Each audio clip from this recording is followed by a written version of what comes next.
Why hello, my name is Jenny T, and in today's video I have this fish piggy bank that needs a major makeover since I feel like he could use a little bit more color.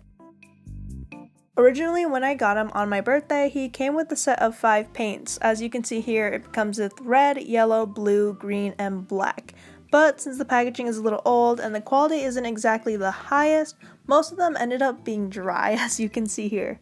Since I wasn't a fan of the paint quality and most of them were kind of dry to begin with, I decided to discard them and use my own acrylic paint for this project. Not only that, but I also decided to use my own brush since the purple brush that was included in the package was a little more stiff than I like.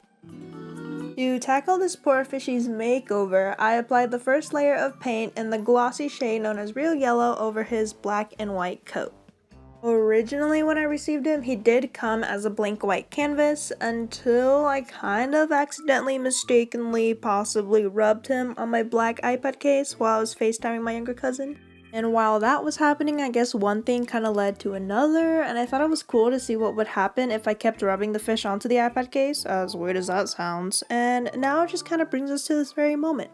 With that being said, I'm not exactly sure why my iPad case was giving off this black residue or why it even decided to stick onto the ceramic exterior of my fish piggy bank to begin with, but I just kind of assumed that it was in the material or dye of the iPad case, but don't worry, I am using a new one. Anyways, now that I've informed you of how my poor fish came to be, and now that I have applied an opaque layer of yellow paint around his entire body, I eventually moved on to his eyes. Shockingly though, his eyes were actually one of the more challenging features to paint on, as I had to do a lot of touch-ups to make sure that his eyes looked round and equal. In this next step, we moved on to his dorsal fin and all of his blue features. Since he originally came with pre-carved imprints of stripes all around his body, I was kind of inspired to do a Disney character. And as you can see by the yellow, I'm sure you can probably already tell which Disney fish that I'm implementing his design around. Although it's not an exact replica of the original Disney character, especially with the lips, I wanted to make him look as fairly close yet unique to Flounder as possible.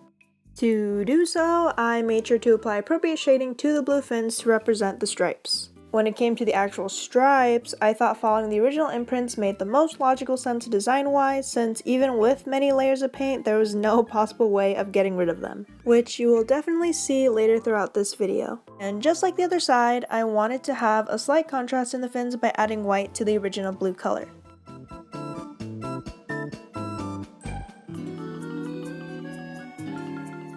Now we get to do his tail! Since it took a longer time to do the appropriate blending in his tail and to make sure that his stripes were as sharp as possible, I decided to save you the boredom by doing it off camera.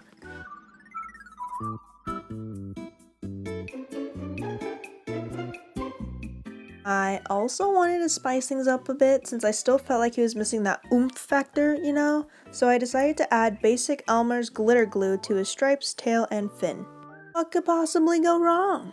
Though he looks extremely sparkly on camera, for some reason I still wasn't expecting for the glitter to dry the way that it did. Even though the glitter glue didn't exactly dry the way I expected it to, I don't really have any regrets in the application just because I feel like the glitter kind of just adds more personality and shows that Flounder knows how to party. Also, here's a somewhat cool montage of the evolution of Flounder from start to finish. With all the love and effort that was put into him, I'm pretty proud of how he turned out at the end. Although here in this very clip you can see how the glitter glue dried on his stripes.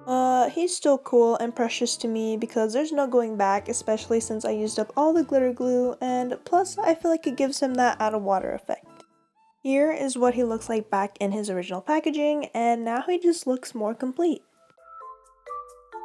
And I know this is kind of random, but we're not done with the video. So for the second half of the video, I had some styrofoam laying around from this packaging that I got from this new table that we bought, but I came up with the most genius idea, and that is to recreate my Flounder piggy bank. And that was genius until I got yellow paint all over the black chair. But that's nothing a little toilet paper, water, and friction can't handle.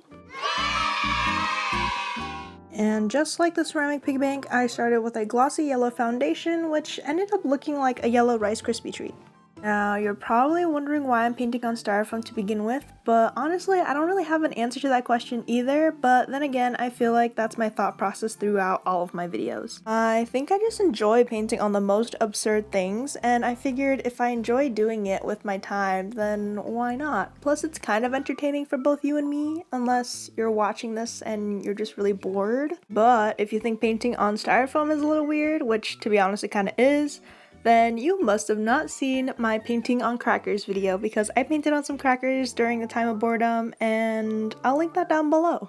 I think what's interesting is that I'm kind of seeing parallels between both videos. As I painted on the crackers had an uneven surface, and so does styrofoam. So between both videos, you will most likely see me trying to fill in all the holes and gaps with paint and applying an insane amount of layering. Also, I decided to place the ceramic piggy bank next to the yellow block of styrofoam as a reference, and since I finished the dorsal fin, I decided that it was best to put the tail onto the side of the block. And by laying the two items next to each other, it helps me figure out the best and most accurate way to recreate the design.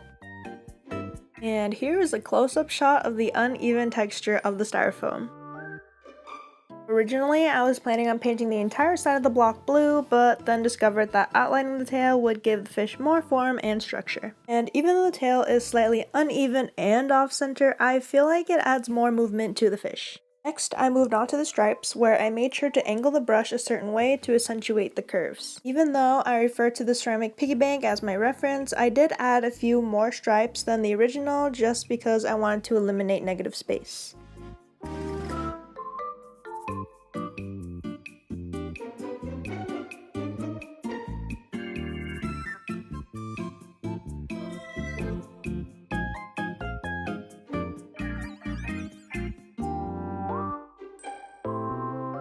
Finally, we have reached the final step of this very random project, which is Flounder's face.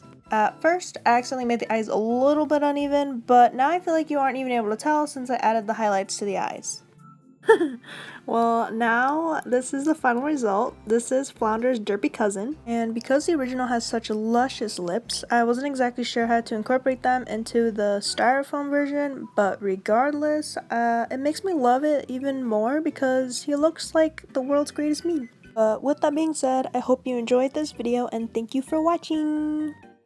Also, here are a few random clips of some quality ASMR.